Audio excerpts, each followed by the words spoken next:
Welcome back to the deep dive. This is where we try to cut through all the noise. Exactly. We dive into sources together, pull out the key insights, help you feel genuinely well-informed without drowning in information. Get you caught up without the overload. Precisely. So today, we're looking at something pretty thought-provoking. It's a personal reflection, actually. It's titled, Beneath the Bluster, The Cracks in Trump's America, written by a blogger who goes by Spirit Whisper. Okay. And this isn't just like a policy list. It's framed as a very personal journey, seeing things shift, questioning the bedrock of American institutions. Right. So deeply felt observation. Yeah. We're going to trace their concerns, governance, economy, foreign policy, and really try to understand what Spirit Whisper means by these cracks in the nation's foundation. It's a powerful read. And it's really important as we get into this to remember just how personal and, frankly, opinionated this source is. Absolutely. Spirit Whisper is sharing their concerns, their feelings. Our goal here isn't to agree or disagree, not at all. No. We're here to explore the specific arguments and sort of the emotional landscape within this text, impartially. Right. Understanding different views like this one is just crucial for getting a fuller picture, isn't it? It really is. Yeah. It's about grasping this particular viewpoint, not debating if it's right or wrong. Okay, so let's unpack it. Because Spirit Whisper starts, right out of the gate with what feels like their biggest worry.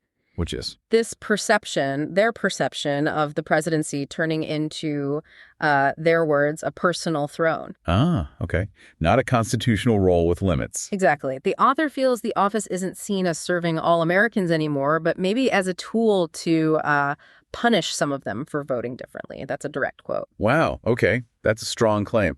Does the author give examples? They do. Pretty specific ones. They point to things like Trump sharing memes about, quote, waging war on cities like Chicago, which Spirit Whisper sees not just as, social media stuff, but as a real signal of using force against fellow citizens. Interesting interpretation. What else? They also bring up deploying the National Guard as a, quote, permanent presence in democratic cities. Okay. And even this conceptual idea of renaming the Department of Defense to the Department of War. Right. Symbolism matters there. It seems so. For Spirit Whisper, they suggest Trump talking like a generalissimo again. Their word might excite his base, but for ordinary people like the author, it's just terrifying. So that metaphor, the personal throne, is really central to their anxiety. It seems to be. Now, thinking about this impartially, how might someone else look at those same things, the memes, the National Guard, and interpret them differently, maybe not as disregarding the Constitution? That's a really good question. Because Spirit Whisper's framing, that personal throne, it definitely highlights this tension between the idea of the presidency uniting the country and the reality of partisan politics. Yeah. What's sharp about their argument is connecting specific actions like those Chicago memes directly to this perceived divide.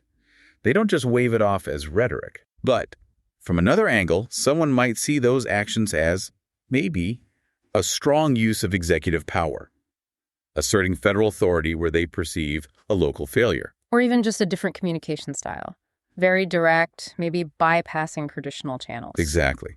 For some, it could look like a forceful approach to problems, not undermining the system itself. But Spirit Whisper clearly reads it as a dangerous departure. A departure from the constitutional role they believe in. Right.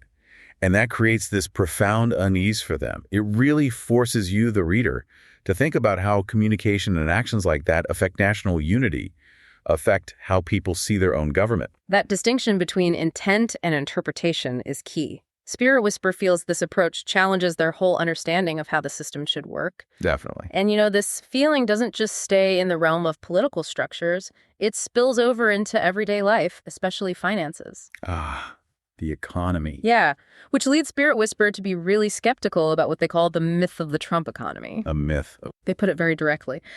The Trump economy feels more like a myth than a reality. And it's personal for them. How so? Well, they talk about their own experience.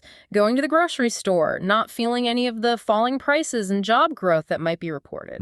The disconnect. Right. They say everyday costs don't disappear just because a president insists they do. They see people struggling, particularly in manufacturing, which they feel isn't recovering like promised. So a gap between the big picture narrative and their personal reality. Exactly. The source claims this economy, from their viewpoint, is built on tariffs and flashy announcements, but underneath, the foundation is shaky. They feel a real disconnect. You know, that feeling Spirit Whisperer describes, it's something we actually see quite often in economic discussions. Really? Yeah, this gap between the macro-level indicators, GDP, unemployment numbers may be looking good, and the micro-level reality of a household budget. You know, the cost of groceries, rent, healthcare, things people have to buy. Things that don't feel abstract. Precisely. And Spirit Whisperer's account is just a powerful personal example of how that gap can make people lose trust in the official story. And they specifically mention manufacturing, too. Right.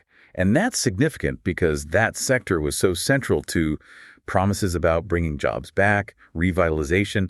It highlights how national numbers can hide what's happening in specific industries or to specific groups. So economic health isn't one size fits all. Not at all.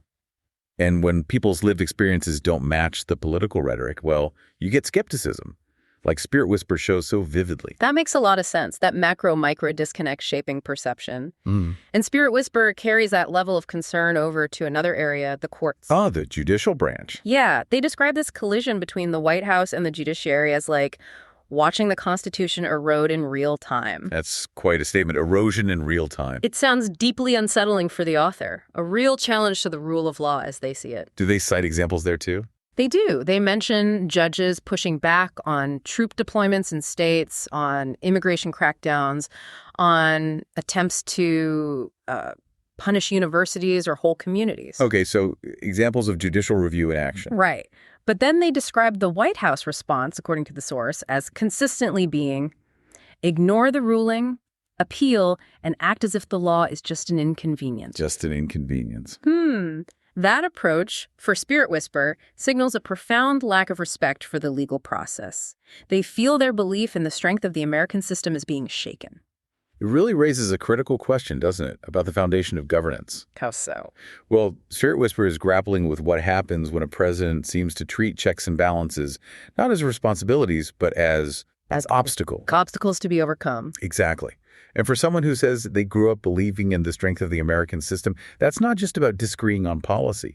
It feels like an undermining of the rule of law itself, the separation of powers. The things meant to provide stability. Right. If court rulings are just treated as inconvenient, it could normalize disrespect for legal precedent. Long term, that could seriously erode public trust, not just in the courts, but the whole system. It turns policy fights into something more existential. That's how Spirit Whisperer seems to feel. It creates this sense of instability that's deeply concerning if you value a constitutional republic. It shows how actions in one branch can really impact how legitimate all branches are perceived. Obstacles instead of responsibilities, that really captures their perspective. Okay, so from domestic institutions, Spirit Whisperer then turns their attention outward to the global stage. Foreign policy. Yes. And they describe it as an area where, quote, showmanship outweighs strategy. Okay, so style over substance in their view. That seems to be the implication. A focus on optics maybe over clear, long-term diplomatic goals. What specifics do they mention? Well, they bring up the failed meeting with Putin, followed by brutal escalations in Ukraine. Spirit Whisperer felt that should have been a wake-up call. But they didn't see reflection afterwards. No. According to the author, what followed was more tough talk and hollow threats. They also point to sanctions, tariffs, flashy summits, things announced like victories, but the author says they rarely bring real solutions. So a pattern of announcements without follow-through, perhaps. That's the feeling. And the conclusion Spirit Whisperer draws is that America's credibility abroad shrinks. The world sees chaos at the top, not strength. There's this real sense of loss in the writing. A loss of what, specifically? A loss of a time when, as they put it, U.S. leadership meant stability. Ah, that phrase again. Stability. It evokes a certain era, doesn't it? Post-World War II, maybe? A time when U.S. foreign policy often aimed for predictability. Yeah, a steady hand. Spirit Whisperer clearly feels that's shifted, that the world is now reacting to perceived chaos at the top. And what's the impact of that perception? Well, when foreign policy looks like showmanship over strategy, it can create uncertainty.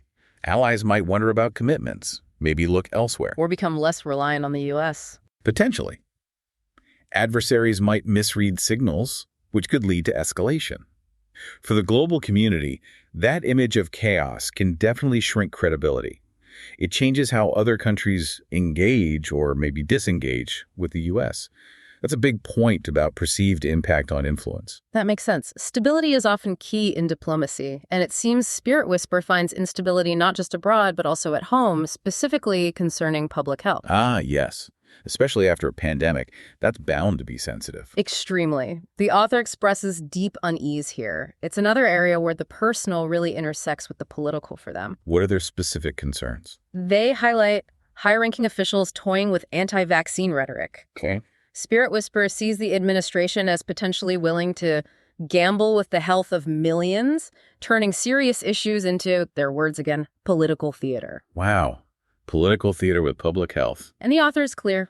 Some might call it freedom or rebellion, but for them it's about protecting family, friends, community from preventable harm. So a fundamental clash of values there. Individual liberty versus collective safety. Exactly.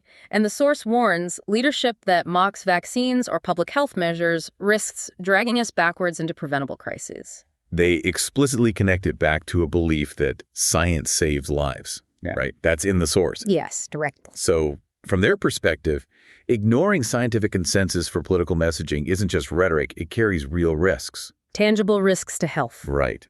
The tension they point out, freedom versus preventable harm, that was a huge debate during the pandemic, wasn't it? Absolutely. For Spirit Whisper, politicizing health measures isn't freedom, it's dangerous. It risks undermining trust in the very institutions meant to protect us. It's a worry that evidence is being sidelined. Which is deeply alarming if your focus is on health outcomes.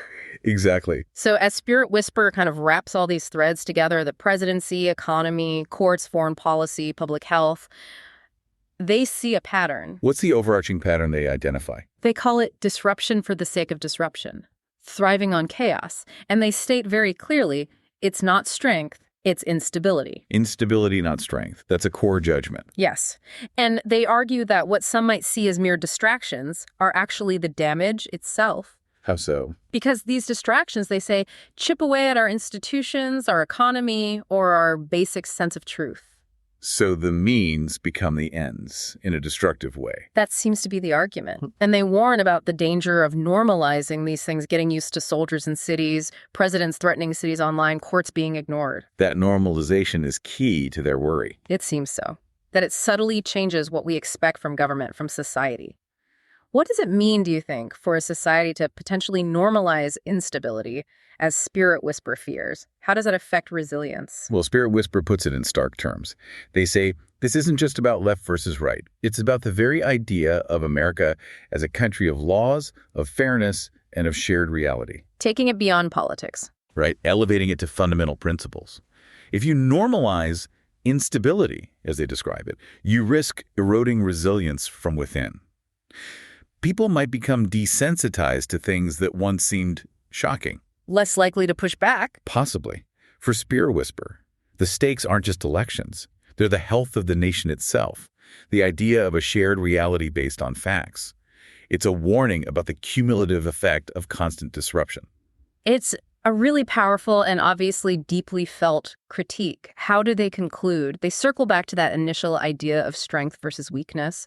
They conclude that Trump's perceived strength is actually a mask covering a growing weakness. And the evidence for that weakness, in their view. An economy they feel is slipping, allies turning away, courts pushing back, communities questioning judgment, all the things they've discussed. Right, tying it all together. And the personal element is right there at the end, too. Spirit Whisper says, it matters to me to put them into words. It underscores how much this personally affects them. And they leave us, and you listening, with this big question. Whether America can withstand another chapter of chaos. They feel the current path is just unsustainable. Wow. That's certainly a weighty set of observations Spirit Whisper has laid out. It's a detailed look from one person's perspective, examining so many facets of a potential second term through this lens of concern and anxiety. A very personal lens, as you said. Absolutely. Highlighting worries about the erosion of principles they hold dear. So for you listening, this deep dive into Spirit Whisper's thoughts gives us a lot to consider. It really does. And maybe a final thought to leave you with, building on Spirit Whisper's perspective. How do you distinguish between leadership that feels truly strong and leadership that maybe, as our source suggests, creates instability while appearing strong. That's a tough distinction sometimes. It is. What signs do you look for yourself to gauge the health of a nation's institutions or its public discourse? Especially when you encounter critiques as profound and personal as the one we've explored today. Something to think about.